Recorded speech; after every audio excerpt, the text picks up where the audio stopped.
تو انہوں نے کچھ نام بھی فائنل کیے ہیں کہ غزہ کی کمیٹی کے حوالے سے.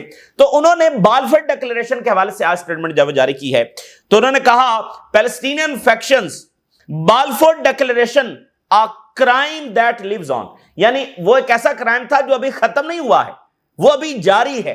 اور انہوں نے کہا وہ to continue their struggle against Israeli occupation and the Zionist crime. تو ہم جو ہے وہ اس کے خلاف اپنی جدوجہد ہماری جاری ہے اور جاری رہے گی جب تک یہ بالفور ڈکلیریشن کو ہم ریورس نہیں کر دیتے, جب تک یہ زائنسٹ کالونیل دور کا جو ہم خاتمہ نہیں کر دیتے. یہ ہماری اسٹرگل جو ہے وہ جاری ہے. یہ تمام فیکشنز نے, تمام آرگنائزیشنز نے یہ سٹیٹمنٹ جاری کی ہے. اور المائدین نے اس پر لکھا ہے Does UK's recognition of Palestine atone for Balfour sins, کہ وہ جو گناہ اس وقت سن کیا تھا, یہ اتنا بڑا آپ کہہ لیں کہ یہ ظلم ہوا, تو کیا اس فلسطین کی جو ریکگنیشن برطانیہ نے کی ہے تو کیا وہ اس بات سے اب پیچھے ہٹ رہا ہے یا اس پر ایک اپولوجی کر رہا ہے یا اس پر وہ جو گلٹ ہے اس کو ذرا ختم کرنے کی کوشش کر رہا ہے کہ جو اس وقت ہم نے کیا تھا وہ اچھا نہیں تھا. تو آج وہ انڈیجنس لوگوں کو یہ تسلیم کر رہا ہے کہ ہاں یہ لینڈ ان کی ہے اور یہ جو سیٹلرز آئے ہیں یہ کالونیل ہیں. تو اس کے ساتھ میں ایک اور چیز آپ کے ساتھ شیئر کرتا ہوں. ایک تو نومبر میں یہ ایگریمنٹ نازل ہوا تھا, نومبر 1917 میں, اور پھر نیکسٹ منتھ دسمبر 1917 میں جو ایلائیڈ فورسز ہیں وہ یروشلم میں داخل ہو گئی تھی. ٹھیک ہے نا, یروشلم میں دسمبر 1917 میں جب وہ داخل ہو گئے تھے اور پھر یہ سارا علاقہ جو ان کے کنٹرول کے اندر چلا گیا تھا. تو یہ دسمبر 1917 سے یروشلم ان کے پاس ہے. تو اس سے پہلے کروسیڈ وارز ہوئی اور پھر سلطنت عثمانیہ کے پاس یہ رہا. ٹھیک ہے نا, کئی سو سال ان کے پاس رہا ہے. پھر دسمبر 1917 سے یہ ان کے پاس جب چلا گیا ہے. اچھا, اب اس کے ساتھ ایک اور چیز میں آپ کے ساتھ شیئر کرتا ہوں, اس کو ذرا لنک کرتے ہیں. اسپین کی کالونی رہا ہے میکسیکو, اور اسپین نے اپولوجائز کیا ہے میکسیکو سے کہ اس وقت بڑا ظلم ہوا تھا. 500 سال قبل کی یہ بات ہے. اب یہ اسپین کہہ رہا ہے کہ indigenous voices heard as Spain regrets colonial era abuses. Spain نے اس بات کو ریکگنائز کیا ہے کہ بڑا ظلم ہوا تھا اور ہم اس پر جب ریگریٹ کر رہے ہیں, اس پر جب سوری کر رہے ہیں. جو پین اور جو انجسٹس وہاں کے انڈیجنس لوگوں کو بھگتنا پڑا جب پورا براعظم امریکہ جو ہے اس کو کالونائز کیا جا رہا تھا. تو یہ ایک بہت بڑا شفٹ اس لیے ہے ناظرین کہ 2019 میں اس وقت کے جو میکسیکو کے صدر تھے انہوں نے خط لکھا تھا جو اسپین کے کنگ ہیں اور پوپ فرانسس ہیں, ان کو خط لکھا تھا کہ اسپین جو ہے وہ اپولوجائز کرے کہ جو انہوں نے ہمارے ہاں جو ہے وہ ستم ڈھائے تھے. تو اس پر جو ہے وہ آگے سے بڑا غصے کا اظہار کیا گیا تھا اسپین کی جانب سے, اور کہا گیا تھا کہ ہم نہیں کریں گے. اور انہوں نے کہا کہ یہ 500 سالہ پرانے واقعات ہیں, ان کو موجودہ دور کے تناظر میں جو وہ نہیں دیکھنا چاہیے, اور ماضی کا جو غصہ ہے وہ ہمیں چھوڑ کر جو وہ آگے بڑھنا چاہیے. لیکن اب جو ہے اسپین نے ذرا اپنی ٹون بدلی ہے اور پہلی بار اس بات کو ریکگنائز کیا ہے کہ وہاں پر انجسٹس ہوا ہے, ظلم ہوا ہے, اور ہم جو ہے وہ سوری کرتے ہیں. اب اس کا تعلق فلسطین کے ساتھ کیا ہے؟ فلسطین کے ساتھ اس کا براہ راست تعلق ہے. دیکھیے یہ جو ویسٹرن نیشنز ہیں جنہوں نے کالونائز کیا ہے مختلف قوموں کو جا کر, وہ کہیں نہ کہیں گلٹ میں ہیں اور سوری کر رہے ہیں.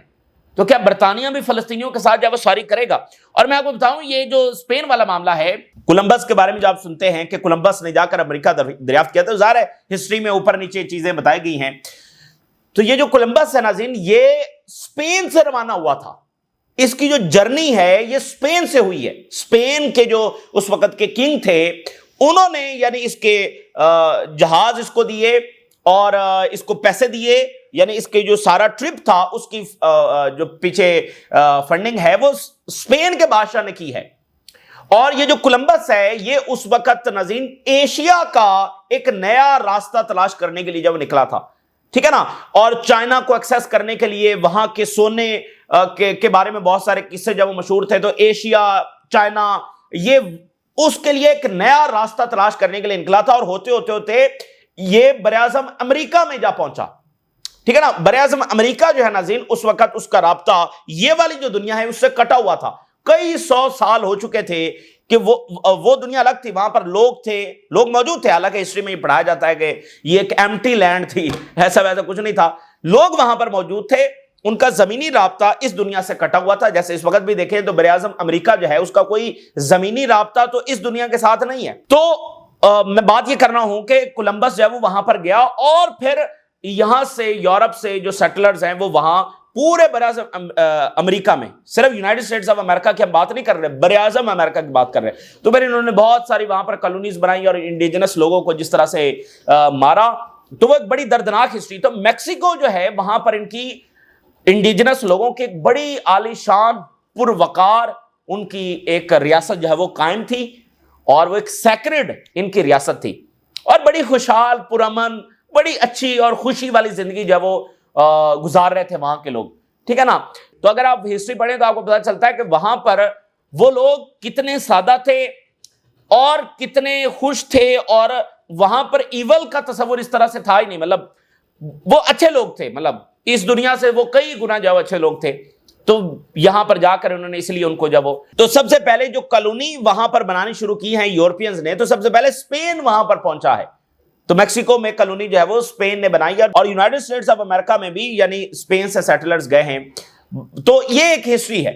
تو اسپین جو ہے وہ اپولوجائز کر رہا ہے کہ برطانیہ جو فلسطینیوں سے اپولوجائز کرے گا، یعنی ویسٹرن نیشن جو ہے وہ کہیں نہ کہیں وہ گلٹ محسوس کر رہی ہیں بدلتی دنیا کے ساتھ، بدلتی دنیا میں وہ گلٹ محسوس کر رہی ہیں کہ نہیں غلط ہوا تھا، تو کیا فلسطینیوں کے ساتھ بھی وہ گلٹ کریں گے اور اپولوجائز کریں گے اور اپنی اس پالیسی سے جب وہ پیچھے ہٹیں گے؟ تو اس لیے اس پر جو المائدین نے لکھا ہے، does UK's recognition of Palestine atone for Balfour sins, کہ اس گناہ پر جو ہے اس سے پیچھے ہٹنے کی یا اس پر ایک آپ کہہ لیں کہ اپولوجی کرنے کی یا تلافی کرنے کی یہ کوشش ہے۔ تو یہ اس بالفور ڈیکلیریشن کے تناظر میں تو یہ کچھ چیزیں میں نے آپ کے سامنے رکھی ہیں۔ ایران کا ڈیلیگیشن ماسکو پہنچا ہے اور وہاں پر معاہدہ طے ہوا ہے کہ 8 نیوکلیر پلانٹ جو ہے وہ across the country Russia Iran میں بنائے گا۔ Iran and Russia to build 8 nuclear power plants across the country. Iran and Russia have agreed to jointly build 8 nuclear power plants, اور اس کو تسنیم نیوز ایجنسی ایران کے لکھ رہی ہے، Iran to build 8 nuclear plants with Russia's help. یہ بہت بڑی ڈیولپمنٹ ہے۔ دیکھیے انرجی آپ کی اکانومی کے لیے بنیادی ضرورت ہے، انرجی بنیادی ضرورت ہے، اور اس سے جو ہے وہ آپ کی انڈسٹری آپ کی اکانومی جب آگے بڑھتی ہے، دو چیزیں ہیں، ایک نیوکلیر ٹیکنالوجی وہاں پر رشیا کر بیٹھا ہوا ہے، اور دوسرا ہے یہ ہے کہ ان کی اکانومی کے اندر جب وہ رشیا حصہ ڈال رہا ہے، کیونکہ یہ جو سینکشنز ہیں یہ ایران کی اکانومی کو ڈسٹرائے کرنے کے لیے ہے نا، ایران کو کمزور کرنے کے لیے ہیں، تاکہ پھر ایک ملٹری اٹیک کر کے ایران کو جو ہے وہ ڈسٹرائے کر دیا جائے۔ تو بہت ضروری ہے کہ ایران کی اکانومی کو جو ہے وہ سہارا دیا جائے۔ تو ویسٹ نے جو سینکشن لگائی ہیں تازہ ترین ایران پر سیکورٹی کونسل سے، وہ بالکل ناکارہ ہو چکی ہیں۔ رشیا، چائنا اور یہ مالک جب بالکل کھل کر ایران کے ساتھ بلکہ مزید ڈیلز کر رہے ہیں، اور کل جو رشیا کے فارن منسٹر نے بات کی ہے کہ اب ہماری کوئی لیمیٹیشنز نہیں ہے ایران کے ساتھ، یہ بڑی غیر معمولی بات ہے، اس میں سب کچھ آ جاتا ہے، اس میں فائٹر جیٹس بھی آ جاتے ہیں، اس میں نیوکلیر ٹیکنالوجی بھی ہے، اس میں اسپیس سے ہیلپ بھی ہے، اس میں ایچ اینڈ ایوری تھنگ شامل ہے، کوئی لیمیٹیشنز جو نہیں ہے نا۔ تو اس طرح یہ تعلق جو ہے وہ آگے بڑھ رہا ہے۔ اور لیبنان اور ایجپٹ 15 کوآپریشن ایگریمنٹس جو ہے وہ دونوں نے سائن کر لیے ہیں، 15 cooperation agreements across various sectors. یہ بہت بڑی بات ہے، کائرو میں یہ ایگریمنٹ جو سائن ہوا ہے، یعنی کہ جو ٹام بیرک ہے اس نے کہا لیبنان ایک فیلڈ سٹیٹ ہے، پراسپیرٹی ہوگی وہاں پر، ہم انویسٹمنٹ کریں گے، یہ کریں گے وہ کریں گے۔ تو مصر جو ہے وہ 15 ایگریمنٹ جو وہاں پر جا کر رہا ہے، تو یہ ملک جو ہے وہ قریب آ رہے ہیں۔ یہ بھی اسرائیل کو ظاہر ہے پسند نہیں آئے گا۔ اور غزہ میں، ویسٹ بینک میں، سیریا میں، لیبنان میں اسرائیلی جو اگریشن ہے وہ جاری ہے۔ Israeli air strike hit southern Gaza, 2 Palestinian killed in West Bank. ادھر غزہ میں اٹیک کیا اور ادھر ویسٹ بینک کے اندر جو 2 فلسطینیوں کو انہوں نے شہید کر دیا ہے۔ تو اکتوبر کے مہینے کے اندر جو آج رپورٹ سامنے آئی ہے، اکتوبر میں 40 انکریشنز سیریا میں اسرائیل نے کی ہیں، یعنی ہر روز ان کی فوج جو ہے وہ اس نے آگے وہ بڑھی ہے اور مختلف علاقوں میں آگے گئی ہے۔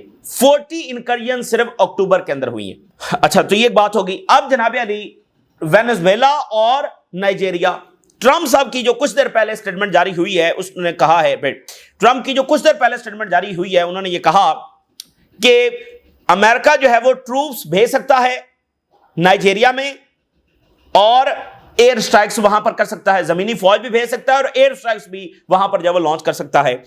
اور پھر انہوں نے کہا کہ جو نکولس مڈورو ہیں، his days are numbered۔ یہ سب سے خطرناک ترین سٹیٹمنٹ ہوتی ہے، خطرناک ترین سٹیٹمنٹ ہوتی ہے، یہ اعلان جنگ ہے جو آلریڈی ایک طرح سے ہو چکا ہے، لیکن اب یہ تو بالکل انتہا ہو گئی نا، کہ ایک سپر پاور جو ہے جو ایک ملک کو گھیر چکی ہے, وہاں پر فوجی بغاوت کروانے کی کوشش کر رہی ہے, اور آپ کو پتا ہے پریزیڈنٹ مڈورو کے سر پر $50 ملین کا انعام بھی رکھ دیا ہے تاکہ کوئی بھی سربراہ اٹھے اور اس کو جب وہ اسیسینیٹ کر دے, اور ساتھ اس کو کہا جا رہا ہے کہ تمہارے دن جب وہ گنے جا چکے ہیں. تو یہ جنگ نہیں ہے تو اور کیا ہے بھائی؟ جنگ ضروری یہ نہیں ہو زمینی فوج اتاری جائے تو جنگ ہو. خانہ جنگی کی طرف دھکیلنے میں انہوں نے کوئی کسر چھوڑ دی ہے, اس کو محاصرہ کر لیا ہے, اور اندر جو فورسز ہیں ان کو پوری طرح سے یہ فنڈ کر رہے ہوں گے کہ یہ وہ تختہ الٹ دیا جائے. تو اب اس کو کہا جا رہا ہے کہ تمہارے دن جو ہے وہ گنے جا چکے ہیں. ایک لیجیٹیمیٹ پریزیڈنٹ, اس کو کہا جا رہا ہے تمہارے دن گنے جا چکے ہیں. تو یہ ہے جناب علی امریکہ کی دنیا. Trump thinks Maduro days are limited while claiming no war with Caracas یعنی وینزویلا. پہلے تو میں نائجیریا والا معاملہ آپ کے سامنے رکھتا ہوں. نائجیریا کی گورنمنٹ کا رد عمل آیا, جو امریکہ نے, ٹرمپ نے یہ کلیم کیا کہ وہاں پر کرسچن جو ہے وہ مارے جا رہے ہیں, تو اس پر نائجیریا کی جو گورنمنٹ ہے ان کا رد عمل سامنے آیا ہے. انہوں نے کہا ایسی کوئی بات نہیں, اور باقی بھی جو سورسز ہیں ان سے جو بات سامنے آ رہی ہے, جو امریکہ کلیم کر رہا ہے یہ بالکل ویسا ہی کلیم ہے جیسے وہ وینزویلا کے بارے میں ڈرگز کے حوالے سے کر رہے ہیں, اور یہ ویسا ہی کلیم ہے جو انہوں نے ویپن آف میس ڈسٹرکشن کے حوالے سے کیا تھا, یعنی صرف ایک جواز. اچھا اب آپ ذرا دیکھیے نائجیریا ایک ساحلی ملک ہے اور اس کی بہت اسٹریٹجک امپورٹنس ہے. اچھا نائجیریا میں 50% جو پاپولیشن ہے وہ کرسچن ہے, 50% جو پاپولیشن ہے یعنی آدھی کرسچن ہے اور آدھی جو وہ مسلمان ہے. پچھلے کئی سالوں میں وہاں پر بہت زیادہ کچھ آرگنائزیشن جو ایکٹیو رہی ہیں اور انہوں نے بہت سارے لوگوں کو مارا ہے, اور سب سے زیادہ اگر ریلیجن وائز دیکھا جائے تو وہ مسلمان مارے گئے. یعنی امریکہ کچھ اور کلیم کر رہا ہے, اصل میں جو وہاں پر مارے گئے وہ مسلمز ہیں, اور وہ بھی کچھ سال پہلے تک وہاں پر حالات بہت خراب تھے, اب ذرا بہتر ہے. اور آج وہ نہیں ہو رہا جو آج سے 10 سال 15 سال 6 سال 5 سال پیچھے چلے جائیں تو ہو رہا تھا, آج حالات بہتر ہے. اور پیچھے بھی جو لوگ مارے گئے ہیں وہ سارے ظاہر ہے کہ نائجیرین نیشنل تھے. اگر ریلیجن وائز دیکھیں, اگر مذہب درمیان میں آ گیا ہے, وہ کہہ رہے ہیں کہ کرسچن مارے گئے, تو ریلیجن وائز دیکھیں تو تمام سورسز یہ کنفرم کر رہے ہیں کہ نہیں, وہاں پر تو اصل میں مسلمز مارے گئے. تو یہ تو معاملہ بہت ہی گڑبڑ ہے. یعنی وہ کیا جواز بنا کر جو کہ اس کی ریالٹی نہیں ہے اور وہ یہاں پر آ رہے ہیں, تو اصل میں یہ اسی گریٹ گیم کا حصہ ہے. منرلز, ریسورسز, چائنا, رشیا, یہ سارا اسی کا حصہ ہے, کیونکہ جو ساتھ ساتھ ممالک ہیں وہ بڑے امپورٹنٹ ہیں, اور پھر یہ ساحلی ملک ہے. ٹھیک ہے, تو یہ ایک جنگ وہ چھیڑنے جا رہے ہیں.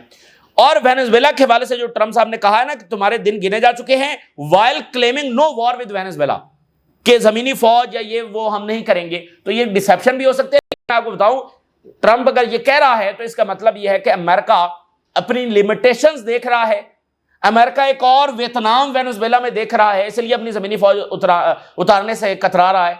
پھر تو بات یہی ہے نا, تو وہ اصل میں مڈورو کو اسیسینیٹ کر کے, فوجی بغاوت کروا کے, کچھ بھی ایسا کر کے, یعنی فل سکیل انویژن سے وہ بھی گھبرا رہے ہیں.